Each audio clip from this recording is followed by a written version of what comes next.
Kottayam nursing കോളേജിലെ ragging വിഷയത്തിൽ ഇടപെടുന്നതിന് പരിമിതിയുണ്ടെന്നും ആരോഗ്യ സർവകലാശാലയ്ക്ക് കീഴിലുള്ള സ്ഥാപനത്തിലാണ് സംഭവം നടന്നതെന്നും മന്ത്രി ആർ ബിന്ദു.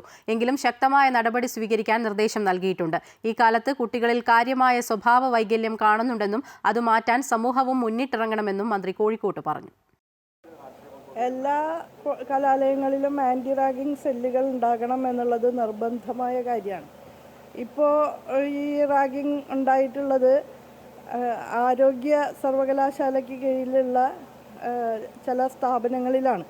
അതുകൊണ്ട് തന്നെ ആരോഗ്യ സർവകലാശാല ഉന്നത വിദ്യാഭ്യാസ വകുപ്പിന് കീഴിലല്ല. നേരിട്ട് ആ വിഷയങ്ങളിൽ ഇടപെടാൻ പരിമിതിയുണ്ട്. പക്ഷേ വളരെയധികം വേദനിപ്പിക്കുന്ന സംഭവങ്ങളാണ് ഉണ്ടായിട്ടുള്ളത്.